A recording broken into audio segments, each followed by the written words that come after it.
There are spy stories, and then there's this one. A story so wild, so unbelievable, it just had to become a hit musical and a huge movie. But here's the thing. The real story of Operation Mincemeat is actually even stranger and way more brilliant than anything you'll see on stage. So you might have heard about this show, right? It's been a massive hit in London, even on Broadway.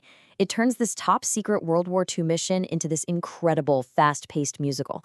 But behind all the music and the laughs is one of the most successful and, frankly, one of the most bizarre deceptions in the history of warfare. And that's the big question we're going to dig into right here. How much of that unbelievable plot, a dead body, a briefcase of lies, a plan to trick Hitler himself, is actually real? We're going to peel back the layers of Hollywood and the stage show to get to the incredible truth of the spy who never even existed. So, here's how we're going to break it all down. First, we'll look at the massive problem the Allies were facing. Then, we'll see how they literally built a spy from scratch. We'll follow his incredibly risky journey, see how the Germans fell for it, and then look at how the story became the legend it is today. All right, let's set the scene. The year is 1943. The Allies have just scored a huge victory in North Africa, and now they're ready to take the war to Hitler's Fortress Europe. But here's the thing, and it was a big thing. The next move was just obvious, too obvious. Everyone on the planet knew the target had to be Sicily.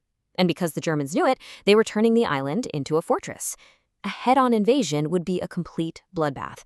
The Allies had to find a way to make the Germans look somewhere else. They needed a trick. A huge one. So where does an idea this crazy even come from? Well, you're not going to believe this. It comes from something called the Trout Memo, a paper that basically compared spying to fly fishing. And who was one of the guys behind it? A young naval intelligence officer named Ian Fleming. Yes, that Ian Fleming, the future creator of James Bond. And tucked away in this memo was suggestion number 28. It was called a suggestion, not a very nice one. And the idea? To plant fake documents on a dead body and let the enemy find it. It was dark, it was morbid, and it was perfect. Okay, so you have this wild, kind of grim idea, but an idea is one thing. Turning it into a real, workable plan, that would take a couple of very special and very different minds. You've got these two guys, almost like an odd couple from a movie. Ewan Montague was this sharp, by-the-book lawyer in a naval uniform. For him, as a Jewish man, getting one over on Hitler was personal. And his partner was Charles Cholmondeley, a creative, eccentric thinker from MI5. Together, this unlikely pair took that not very nice idea and started building a masterpiece. So they hatched this plan, and really it breaks down into 4 huge steps. First, the hardest part, they had to get a body. Then they had to give that body a life, a totally believable personality. After that, they had to craft the documents, the actual bait for the trap.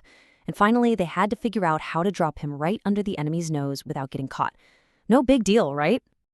And this is where the story gets really heavy. It's the human cost at the center of it all. The body they found belonged to a man named Glyndwr Michael. He was a homeless man from Wales who had tragically taken his own life. He was a person who had died completely alone and anonymous. They were about to make him the most important man in the world. But his real story, his real name, would be completely erased for over 50 years. This is my favorite part. Seriously, the level of detail here is just mind-blowing. They didn't just invent a fake officer. They gave him a whole life. They called it pocket litter. I mean, sure, he had an ID card, but he also had love letters from his fiancée, Pam. He had a photo of her, who was actually a real MI5 clerk named Jean Leslie. And here's the real stroke of genius. He had an angry letter from his bank about an overdraft and theater tickets from a few nights before. Think about it. This wasn't some perfect, polished super spy. This was a real guy, a guy who was in love, in a little bit of debt, maybe a bit careless. That's what made him believable. Okay, so their spy is born. He's got a name, Major William Martin, a backstory, a fiancé. Now comes the hard part, the really dangerous part, getting him to the enemy. One mistake, one person talking, and the whole thing falls apart. Imagine this, a submarine, HMS Seraph, slicing through the water. Inside, a special steel canister holding the body of Major Martin. At 4:30 in the morning on April 30th, they gently released him into the tide off the coast of Spain. A neutral country, sure, but absolutely crawling with German agents. The body was found by a fisherman later that day, exactly as they hoped. And then, Nothing. For 2 solid weeks, the team in London just waited. Can you imagine the tension? Finally, the briefcase was returned, and forensic tests confirmed it. Someone had steamed open the letters, read every word, and carefully sealed them back up. They'd taken the bait. So the bait is out there, but the biggest question remains. Did the Germans actually fall for it, or did they see it as the elaborate trap it was? Well, the answer came from the codebreakers at Bletchley Park, and it was better than anyone dared to dream. And then they get this message, a coded message sent straight to Prime Minister Winston Churchill himself. Mincemeat swallowed rod, line, and sinker. It was a total success. The German messages they were intercepting showed that the fake letters had gone all the way to the top.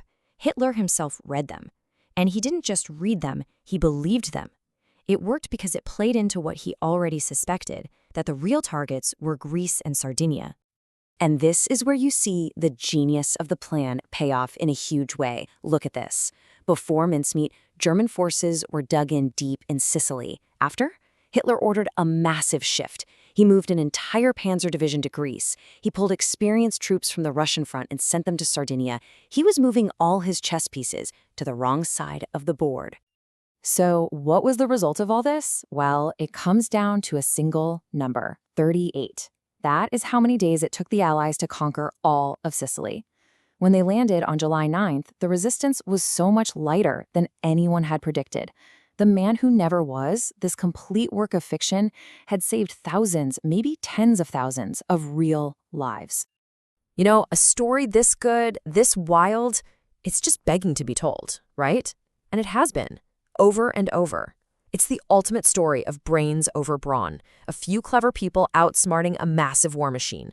But like any great legend, the lines between what really happened and a good story can get a little blurry. So let's look at how this story even got out. It started in 1953 when Ewan Montague himself wrote a book about it, a very careful, very censored version.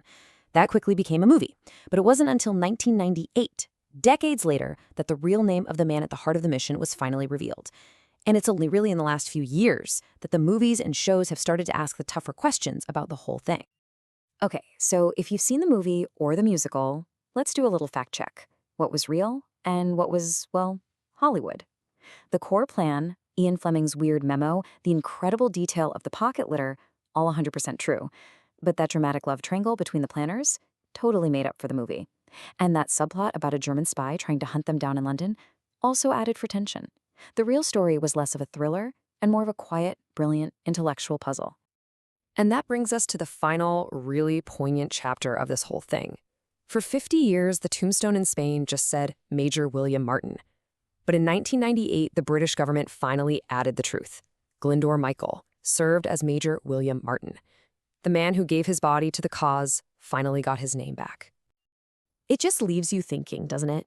In the end, what's more powerful? A tank, a plane, a bomb, or a story? Because Operation Mincemeat wasn't built on steel, it was built on a lie. A lie so human, so detailed, and so perfectly told that it completely fooled an empire and truly did change the course of the war.